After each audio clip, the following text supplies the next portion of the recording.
Oh, there Okay, we go. right. Time to record. Okay. And before we get started, I just want to double check. Christina, is it Eichelkraut or Eaglekraut? Neither. Neither. Okay, I Eichelkraut. just want to make sure. Yeah, it's Eichelkraut. It's Eichelkraut. Yeah. Eichelkraut. Okay. It's like if you really wanted to be German. Well, thank you.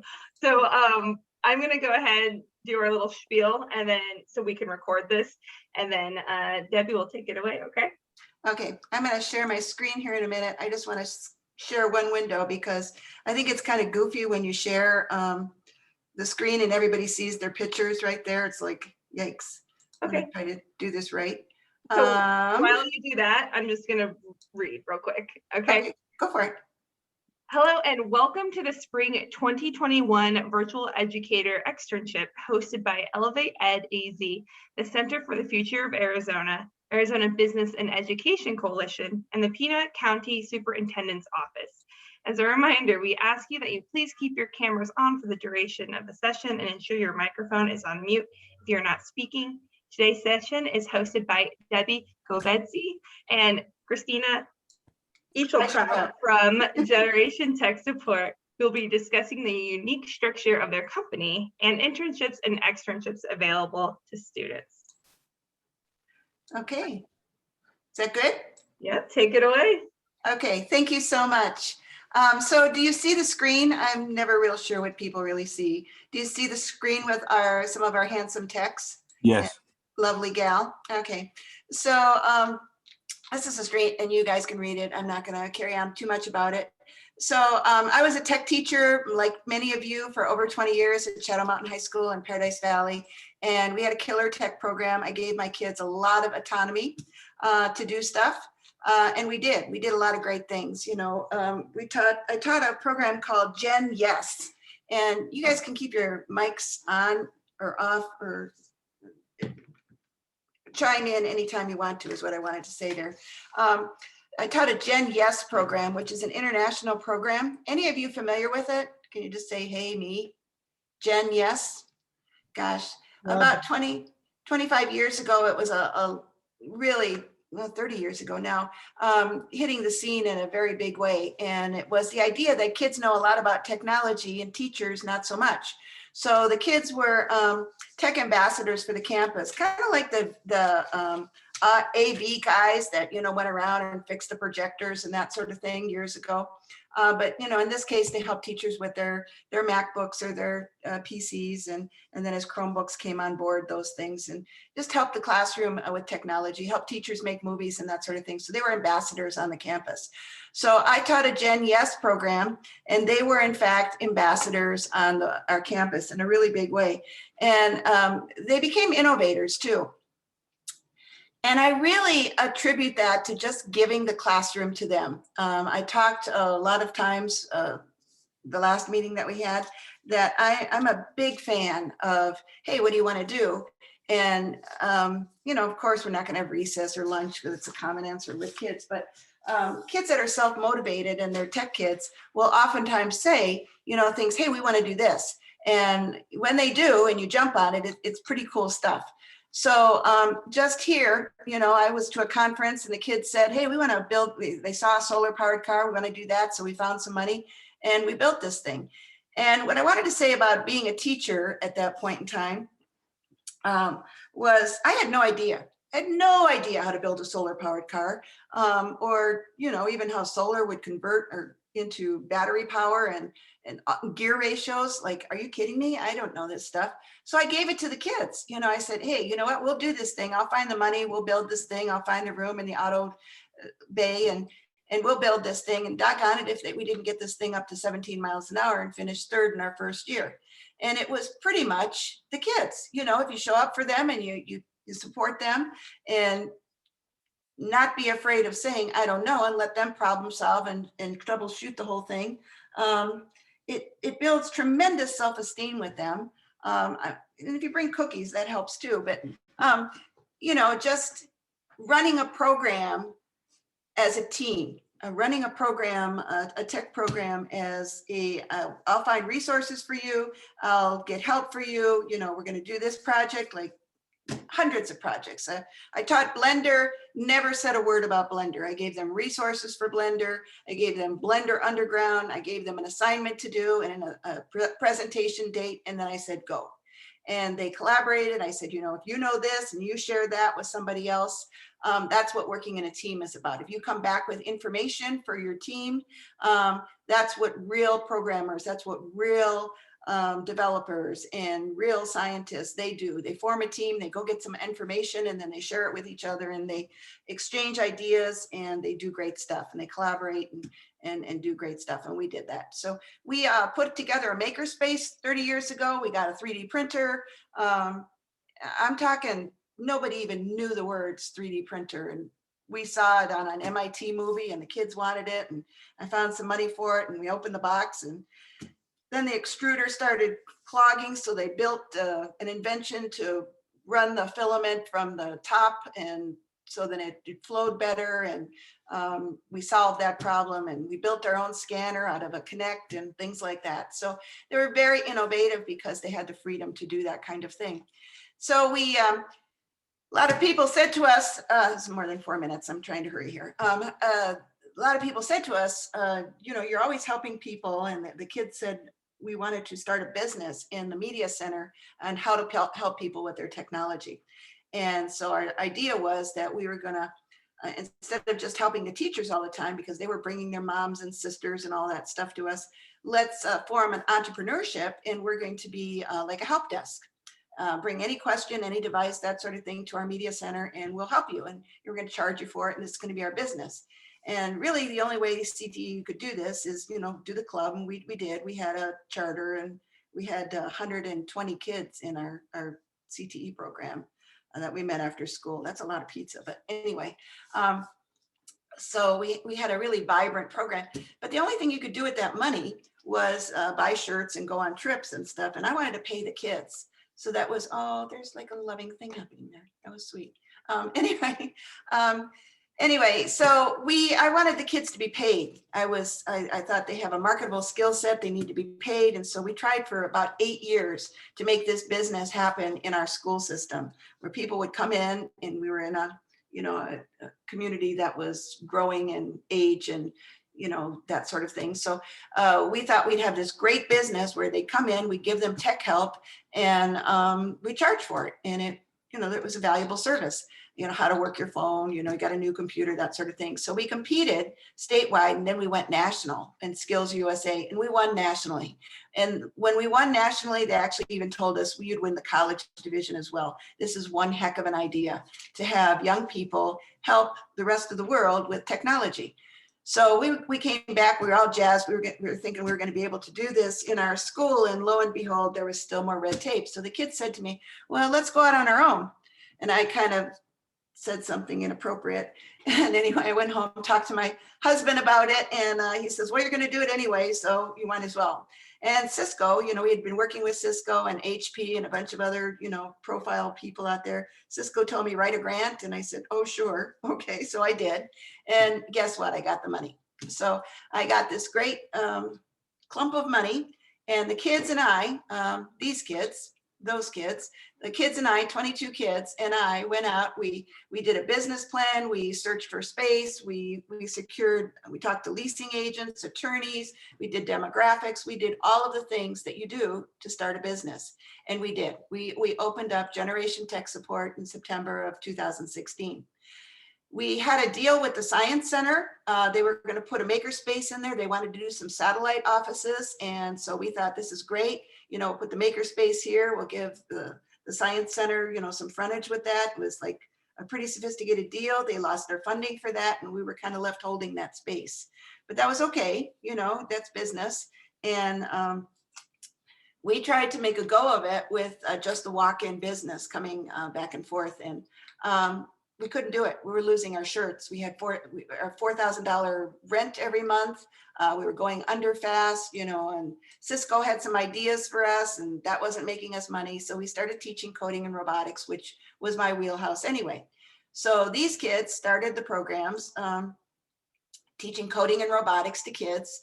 And we had a great summer program, kind of took us through most of the year, but we needed to reduce our overhead and enjoy some better revenue streams. Now, that's not something that a CTE teacher would say quite readily, reduce our overhead and generate new revenue streams. That was something that you learned in the hard nuts of business, because we were going under in a big way. So we moved the store to a smaller location, a better location. We opened up the repair counter, and then we really went after schools.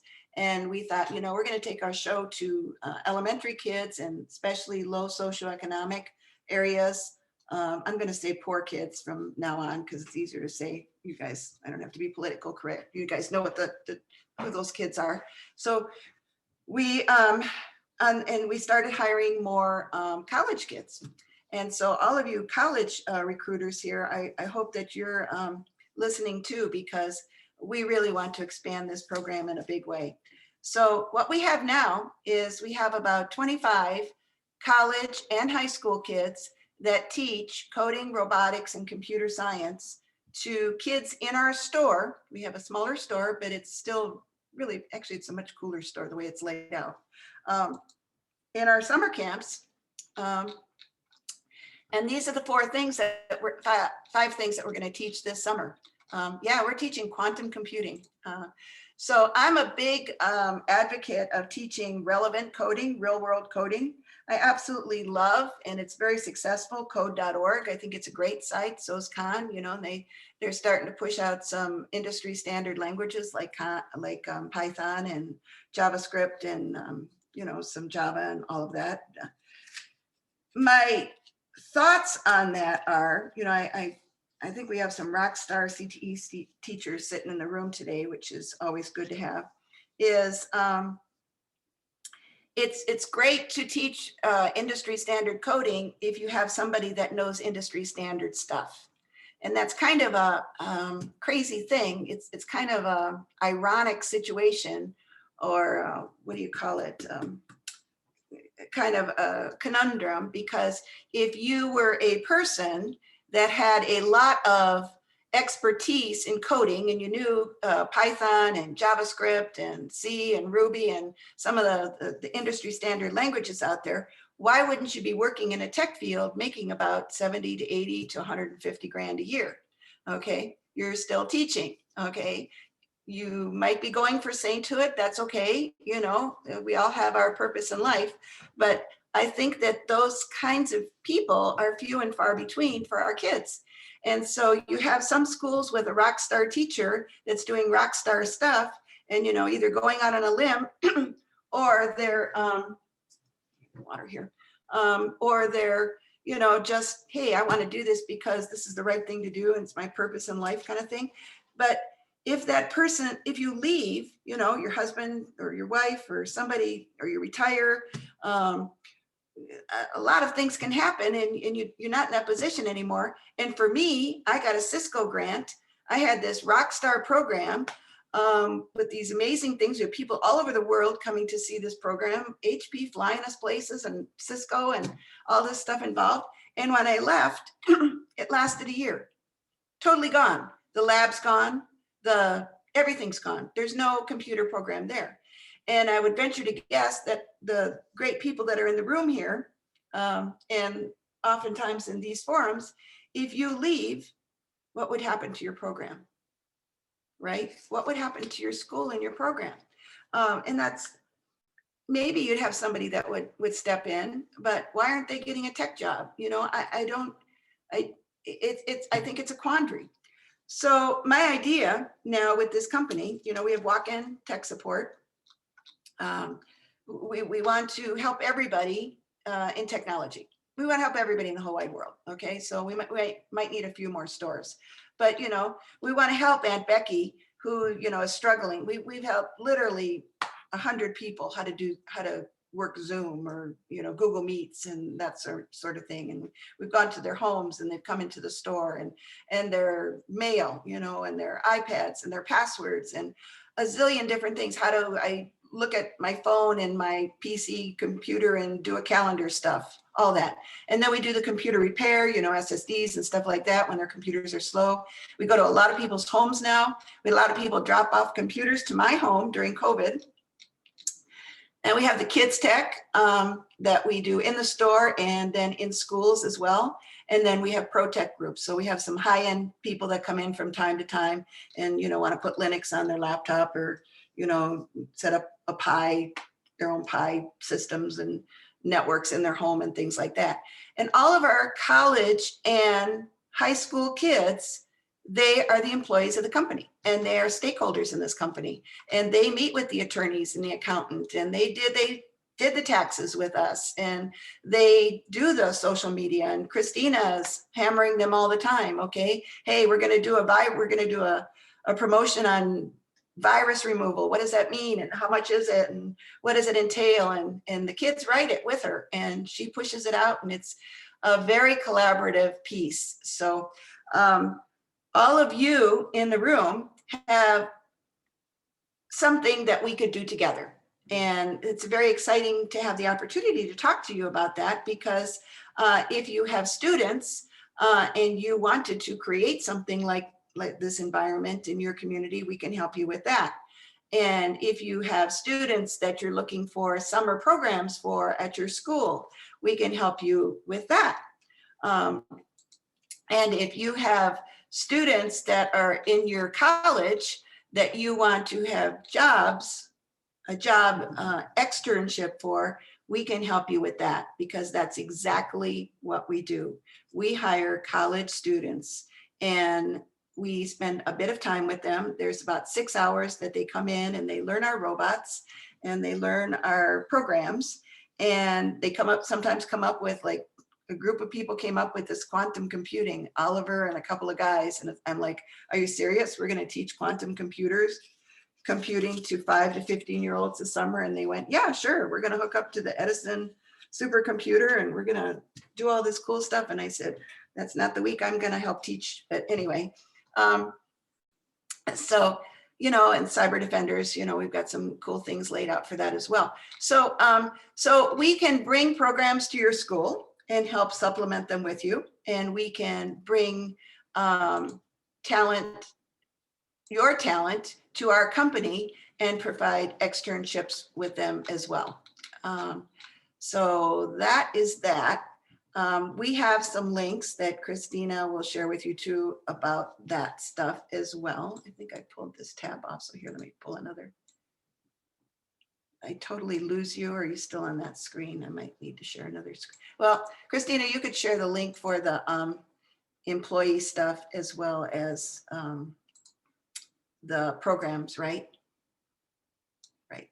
So that being said, last comment I'm going to say about this is that being a tech teacher for 20 years and then getting some support from Cisco and a few others, starting the company, essentially what I did with one of my students said, Miss K, there is a lot of teachers that buy their kids pizza. You bought us a store. And it's kind of cool because that's really what happened. The grant happened and gave the store to the kids, and they are in fact learning business 101. And we are doing it together, and we are starting to turn the corner, especially after COVID. Our business is flourishing and it's a very good thing. So I would love to share our company with you, with all of you. Truly, we would love to work with you. We would love to have your students with us, and we would love to help you.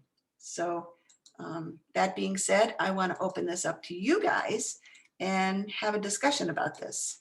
And let's see if I can get back to not sharing my screen. Hold on.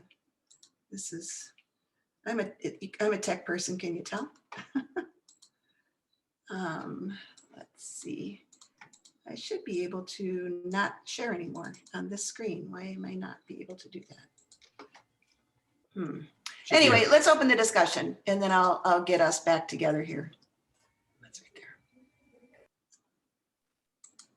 there. I got it for you. Oh, thank you. Okay, are we back? Thank you. I couldn't get that top bar. Okay. All right. So thoughts. what can we do to help you? That's my primary reason for being here. And how can we help your school bring more technology there? How can we help your students and give them a career as an externship or an internship, as the case may be? We like to get your students paid pretty quick. Jump in. Debbie, first of all, thank you so much for just, walking us through, your entire trajectory. And this is just such incredible work that you are doing. Maybe I'll start off with the first question. Awesome. What are some qualities or, what are like lessons that teachers really can start, focusing on now with their students? Is it soft skills, or do you have any just advice of how to get these students, first of all, just job ready, after high school or in high school? Mm-hmm. Yeah. Well, if you talk to 90% of the kids that I work with, and some of you guys are going to go, oh my God, I can't believe she's doing that. The soft skills are very important. Okay. There's a lot of very bright students out there that can't speak. They can't look at you. They can't speak. And as soon as they interview with us, we see that their heart is in that's really what we look for first, the heart, and then the expertise, and then the rest of it we can fix. The soft skills is one of the biggest things that I think you're seeing in competitions even, and that is how to assess, especially if you're in technology, any tech field anymore, is how do you assess the problem? And then from the client or, just from the working machinery you have in front of you. And I'll tell you kind of a story. We had a kid that couldn't give me eye contact. I knew he was bright. He was a friend of another kid, and he was recommended, and he came in, and he couldn't even give you eye contact. He said, oh, he couldn't speak hardly. But he was bright, and you poll him and give him questions and that sort of thing. And about the third day that he was in the store, we had a client come in. She had an iPhone. She wanted to transfer stuff from her new phone to the old phone, and he knew nothing about iPhones. And so I kind of took that one first, and he was kind of sitting there. And lo and behold, didn't we have another customer come in with an iPhone? And so I said, Brian, you know what? Brian here, he's fairly new. He'll be able to help you with this. And terror went over his face, absolute terror. It was like, I said, you listened to me the first time. You got this, not a problem. So that kid reluctantly sat over next to that lady, and he started to talk to her. And what our kids, they know this. A lot of the tech kids in your classes, they know this stuff. They just don't have the opportunity to tell everybody what they know.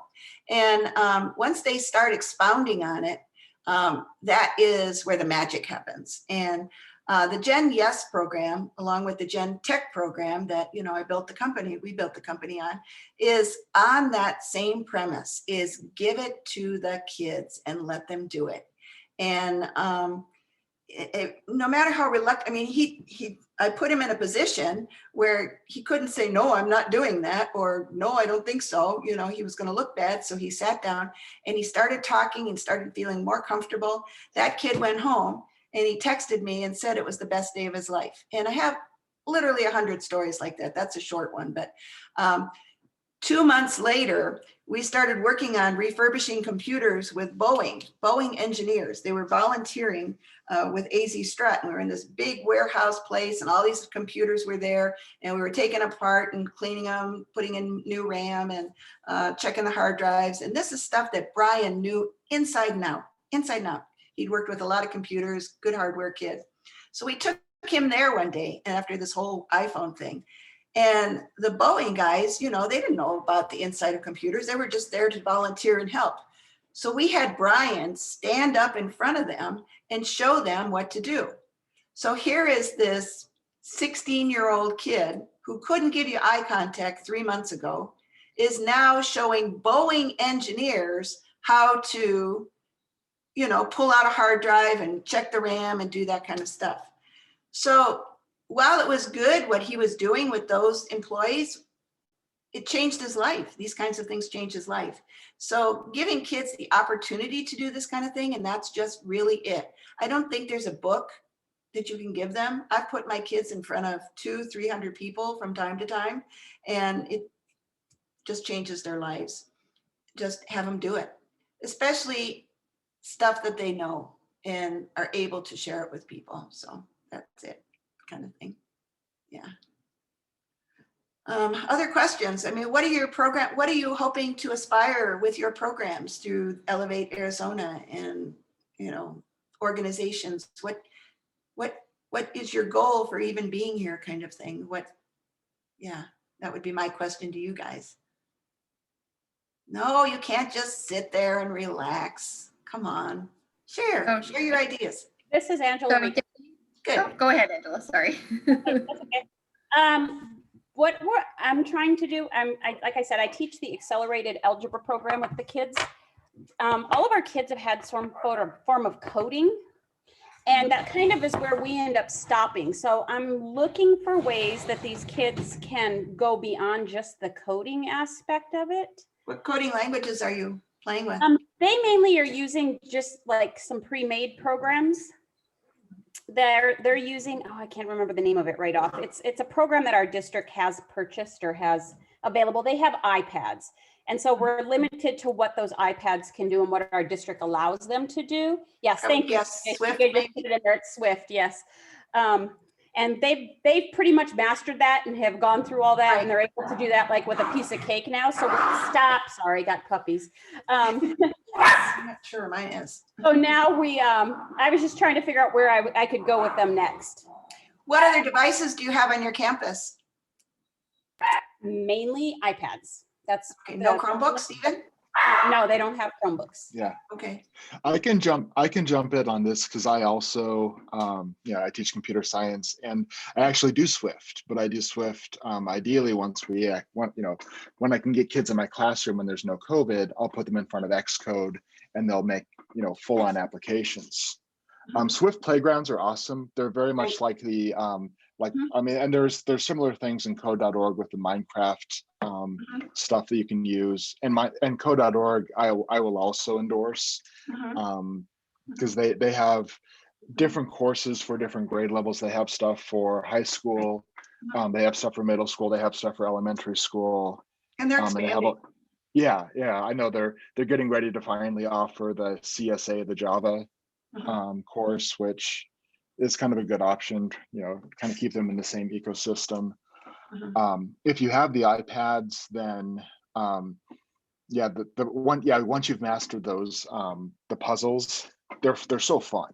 But once you've mastered those, it's really hard to think about what to do next, except to go to code.org because it's all browser based, and they can do the same kind of block based programming in basically JavaScript. And they can see, ooh, here's the same puzzle that I just did in the Swift playgrounds, and I'm sorry, I'm just jumping in because it's like, oh, I know this. Yeah, that's cool. But they can do the same thing, and they can realize how, I already learned the skill, and see how easily it transfers to another language. And then with code.org, they can start doing some other, make their own little virtual apps, because they have an app lab that kind of models a little phone. Right. So, the big thing that I think is kind of important too is to get different OSs in your school district. It's there for a long time, you either had Macs or PCs, and then, let's hope that kid gets a career where they're in a Mac office or, a Windows office kind of thing. I was a big advocate of teaching all the operating systems, in fact, some kids even. One kid, we got Chromebooks when they first came out, and one kid said, "Oh, I put Jolie Cloud on this," and I'm going, "What the heck is Jolie Cloud?" But yeah, to have a wide range of ability to look at different operating systems, I think, especially in high school, is very beneficial for kids, at least to get a couple of devices in there. Hardware too, I didn't think too much of hardware. We're taking apart computers. We actually taught a course virtually where we gave kids a computer to take home, and they took it apart. And at the end of the course, we gave them a whole refurbished computer and so we have a very cool program with that, and we could help you with your community fun nights too, if you guys were interested in that. We'll send you that information. But yeah, what about you college folks? Are you looking for externships for your kids through these Elevate Arizona seminars, workshops? What are we doing? Is it a workshop, a seminar, a collaboration? What's the opportunity for remote? Because I've also, in addition to my work with the Arizona Business and Education Coalition, I also represent STEADY. And we actually do have a 2-year certificate program at STEADY, which is Southwest Technical Education District of Yuma. Right. And so no, Julie Rodriguez then, right? She was there. Yeah, I know. I came after Julie. Okay. But you know, we do have students in our coding program here and our animation program that would be ultimately, we're looking for internships for them. And then on the flip side of that, for my middle school program, what are your options for taking summer camps on the road to Yuma? Yeah, we talked to a lot of Tucson people. Boy, Tucson was ready to send us down on a bus last Tuesday or whenever that was, right, Christina? Come on over. Yeah. We'll give you Mr. G's. Yeah, we're trying to figure that out, actually. You know, we'd love to have a lot of locations. We, you know, especially, I'm so inspired talking to like other educators again. I don't see you guys quite as much as I used to. You know, I taught professional development and that stuff too. But gosh, you know, Christina, I don't know how we do it, but it'd be really cool to have a store in Yuma, a store in Tucson, a store in Chandler. And, you know, it's just the business end of things, because I really think that many schools would embrace this, and you'd bring your students to the store and they'd run that store like they're running our store. And yeah, I'm trying to figure that out. I need a few more dollars to do that. That's all. Maybe just a few. Yeah.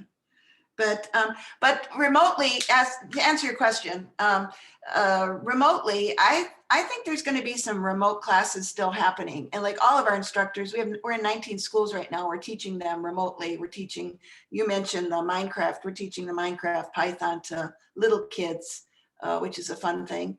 And the computer builds. And then we're doing some electronics kits with Parallax. Any of you guys use Parallax? What an awesome company that is. You should write that down, Parallax.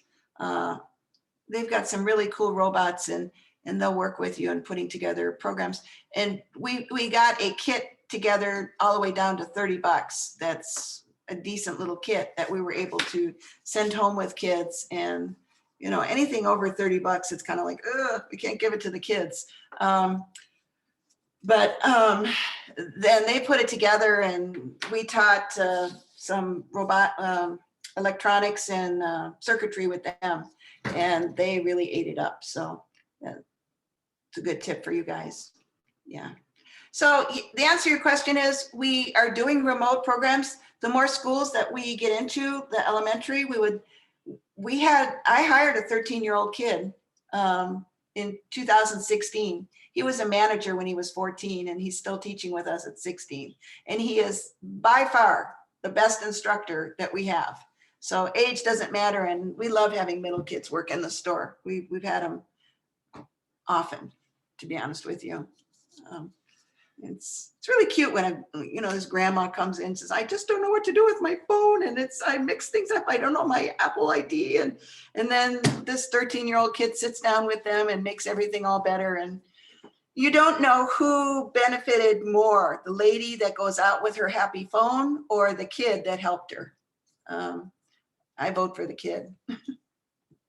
Anyway, but so yes, we are still doing remote programs, and we'll send you some information after this, and we could talk about that, you bet. More questions? We got about 10 minutes before happy hour.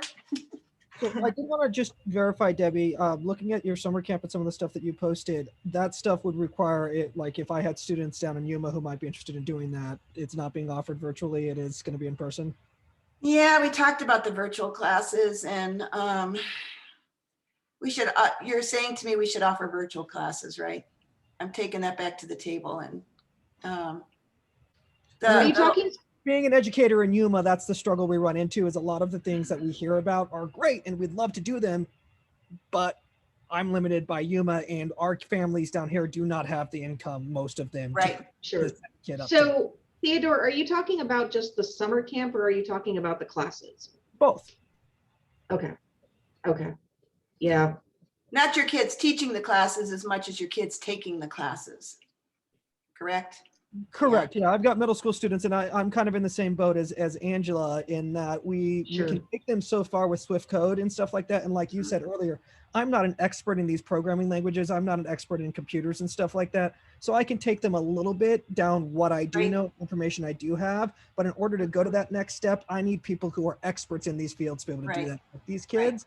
And I'd love to be able to offer that to the kids. But unfortunately, we tend to get stuck with the, oh yeah, here's a great program, but you need to get your kids to Tucson, or you need to get your kids up to Phoenix or something. And it's like, well, that's sure. So excellent point. Yeah, and so that's kind of the rub for us. So the computer builds program, obviously we had to adapt all of our courses to be virtual with COVID. So the courses are virtual, but it's a lot of the equipment getting down there, right? And that's the main program. So they are virtually formatted, but it's just kind of, we can't quite teleport the silverbacks to you, right? I don't know. We've you're right. This happening to us more and more. People are asking us about this, and we should do it. We have a whole curriculum online for our instructors, and I guess part of me was thinking that now that we're going back to school, so to speak, that people don't want to do virtual anymore. But what you're saying to me is, no, hey, we'll still do it. Just bring us some good stuff, because our instructors are. We hire from Phoenix College, Pima College, Gateway. They're all engineering, CIS, IT, programming majors. That's their major. They know 5 or 6 coding languages well, very well. And so they are able to articulate, the intricacies of coding. It's not just a surface, hey, let's do this, go to this level. When kids have questions, they're able to answer them with intelligence and ease. So, and that's what I think is important. We're training techs to be teachers, the pedagogy of behavior and safety and positive reinforcement, and how to encourage kids and that sort of thing.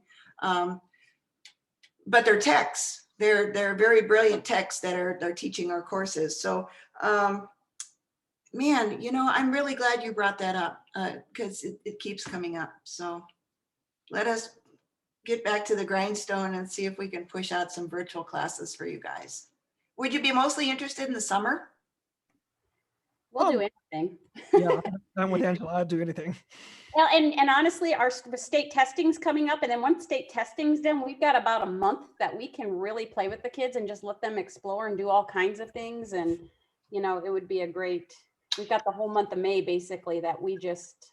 What do you think the best size of a course for you is? Like twice a week for 6 weeks?